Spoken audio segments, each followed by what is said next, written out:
एक गांव में खंडरों के पास एक कुआं था। एक व्यक्ति उस कुएं के पास से गुजर रहा होता है। तभी उसे कुएं से बहुत तेज चमकती हुई रोशनी दिखाई देती है। फिर वह उस कुएं में झांक कर देखता है तो उसे कुछ चमकती हुई चीज दिखाई देती है। अरे ये क्या चीज है? ये तो बिल्कुल सोने की तरह लग रही है।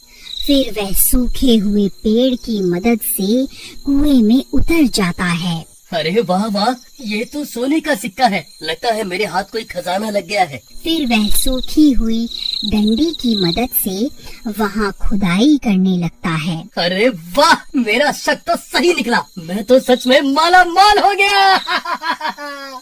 फिर वह और सिक्कों के लालच में और गहरा गड्ढा खोद देता है। तभी उस गड्ढे में से एक हीरे की अंगूठी मिलती है। वह उस हीरे की अंगूठी को खींचने की कोशिश करता है तो अंगूठी के साथ साथ पूरा का पूरा हाथ ही बाहर निकल आता है। यह देखकर वह बहुत घबरा जाता है और उस हाथ से अंगूठी निकालकर जल्दी से पेड़ की मदद से कुएं से बाहर निकल जाता है और वहां से भाग जाता है। फिर एक दिन उस कुएं के पास से गुजर रहा होता है। इतनी तेज रोशनी देखकर वह चौंक जाता है और कुएं में झांकने लगता है।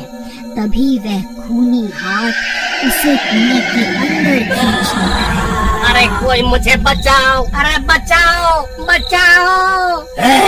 मेरी अंगूठी मुझे वापस लौटा दे, वरना तेरे टुकड़े टुकड़े करके खा जाऊंगा। कंकाल भाई, मैं तो सिर्फ इस कुएं में झांक कर देख रहा था। मुझे नहीं पता आप किस अंगूठी की बात कर रहे हो। कंकाल भाई, मुझे जाने दो। झूठ मत बोल, तूने ही मेरी अंगूठी चुराई है। उसे मुझे अभी के अभी वापस कर दे। हे भगवान, अब मैं इस कंकाल को कैसे यकीन दिलाऊं कि इसकी अंगूठी मैंने नहीं चुराई। अरे कंकाल भाई, मेरा विश्वास करो, मैं सच बोल रहा हूँ। चाहे तो मेरी तलाशी ले लो। अगर तूने मेरी अंगूठी नहीं चुराई तो फिर किसने चुराई है? जल्दी उसका नाम बता। हे कंकाल जी, मुझे नहीं पता कौन कमबख्त आपकी अंगूठी चुरा कर भाग गया है। हे भगवान, आज तो बाल बाल बच गया। लेकिन वह हाथ किसका हो सकता है? अरे यार, कहीं वह हाथ किसी भूत प्रेत का तो नहीं था? हे भगवान, कहीं मुझसे कोई गलती तो नहीं हो गई? अजी, ये आपके हाथ में क्या है? अरे वाह, आप तो बड़े छुपे रुस्तम निकले जी। ये अंगूठी मैं तुम्हारे लिए ही तो लाया हूँ। अरे मर गया रे, ये कंकाल तो मुझे जान से मार डालेगा। अरे कंकाल भाई, मुझे छोड़ दो। मुझे मारने से तुम्हें तुम्हारी अंगूठी वापस थोड़े ना मिल जाएगी। भाई मुझे छोड़ दो, मैं तुम्हारी अंगूठी ढूंढने में तुम्हारी मदद कर सकता हूँ। मुझे एक दिन का वक्त दे दो, मैं तुम्हारी अंगूठी वापस लाकर दे दूंगा। ठीक है, लेकिन अगर तू एक दिन में वापस नहीं लाया तो मैं तुझे सूंघता सूंघता तेरे घर पहुंच जाऊंगा। फिर वहीं तेरे टुकड़े टुकड़े करके तुझे खा जाऊंगा। ठीक है कंकाल जी, मैं कुछ भी करके आपको आपकी अंगूठी वापस ला कर दूंगा। फिर राजू कुएं से निकलकर दुम दबाकर वहां से सीधा अपने गांव भाग जाता है। फिर सुबह होने पर सीमा पूरे गांव की औरतों को अपनी अंगूठी दिखा दिखा कर उन्हें जलाने लगती है। अजी, आपको कुछ पता भी है? गोपी ने अपनी पत्नी को इतनी कीमती अंगूठी तोहफे में दी है और एक आप हैं जो आज तक तोहफे में एक फूल भी तोड़कर नहीं दे पाए। अभी के अभी यहाँ से भाग जा। वैसे ही मेरा दिमाग खराब हो रखा है और तुझे तोहफे की पड़ी है। जब देखो चिक चिक चिक चिक करती रहती है। चल भाग यहाँ से। ये कैसे हो सकता है? वह भूखा गोपी तो लोगों से उधार मांगता फिरता है, भला उसके पास इतनी कीमती अंगूठी खरीदने के पैसे कहाँ से आए? जरूर दाल में कुछ काला है। फिर वह भागता भागता गोपी के घर पहुंच जाता है। अरे गोपी कहाँ है? जल्दी बाहर निकल। अरे चोर, कहाँ छुप कर बैठा है? जल्दी बाहर निकल। अरे अरे, ये चोर चोर क्या लगा रखा है? सही तो कह रहा हूँ। जल्दी उस गोपी चोर को बाहर भेजो, और जो तुम ये अंगूठी पहनकर पूरे गांव में घूम रही हो ना, ये वही अंगूठी है जो तुम्हारे पति ने उस कंकाल के हाथ से चुराई है। अरे भाई क्या हो गया, ये सुबह सुबह इतना शोर क्यों मचा रहे हो? देखिए ना, ये कमबख्त राजू बोल रहा है आपने ये अंगूठी किसी कंकाल के हाथ से चुराई है। अरे नहीं नहीं, ये तो मैं शहर से खरीद कर लाया हूँ। राजू, तेरी इतनी हिम्मत, मुझ पर चोरी का इल्जाम लगाता है? मैं अच्छे से जानता हूँ, जब से मैंने अपनी पत्नी को कीमती तोहफा दिया है तब से तुम सब गाँव वाले जले भुने बैठे हो, इसीलिए अनाप शनाप बातें किए जा रहे हो। ए राजू, चुपचाप यहाँ से जाएगा या धक्के मारकर तुझे यहाँ से निकालूं? फिर राजू परेशान होकर वापस अपने घर आ जाता है। तभी उसकी पत्नी वहाँ आ जाती है और उसे परेशान देखकर उससे परेशानी का कारण पूछती है। फिर राजू उसे पूरी बात बताता है। अरे दैया, हम ये किस मुसीबत में फंस गए। अजी आप अभी के अभी उस सीमा से अंगूठी लेकर उस भूत को वापस कर आओ, नहीं तो रात होते ही वह भूत यहाँ आ जाएगा। अरे भगवान, मैं गोपी के घर गया था, लेकिन उन्होंने मुझे धक्के मारकर घर से बाहर निकाल दिया। अजी मुझे लगता है वह इतनी आसानी से अंगूठी नहीं देने वाली। मेरे पास इसकी एक तरकीब है। फिर रात होते ही राजू और अनीता गोपी के घर के बाहर पहुंच जाते हैं।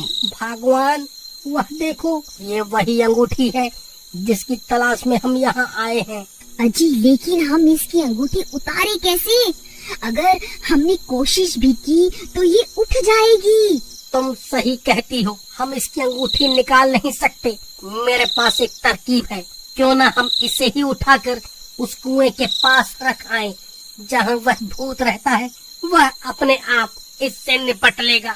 फिर वह दोनों धीरे से उसके चारपाई को उठा लेते हैं और धीरे धीरे जंगल की ओर चल देते हैं। कुछ ही देर में वह उस खंडहर के पास पहुंच जाते हैं। फिर वहां पहुंचकर वह उस चारपाई को कुएं के पास रख देते हैं। अरे कंकाल जी, आप कहाँ हो? देखो, मैं आपके लिए तोहफा लाया हूँ। आप खुद ही बाहर आकर अपनी अमानत वापस ले लो। चलो प्रीतम, हमारा काम तो हो गया, अब यहाँ से जल्दी से निकल लेते हैं। फिर वह दोनों वहाँ से भाग जाते हैं और एक पेड़ के पीछे जाकर छुप जाते हैं।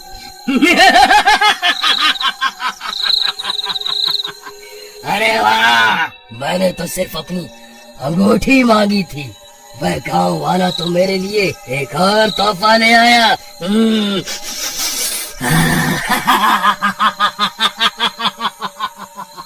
हे भगवान, ये सीमा कहाँ चली गई? उसकी तो चारपाई भी गायब है। कमबख्त मेरी पत्नी को चारपाई के साथ ही उठा कर ले गया। अरे प्रीतम, तुम कहाँ चली गई? तभी गोपी सीमा की तलाश करने लगता है।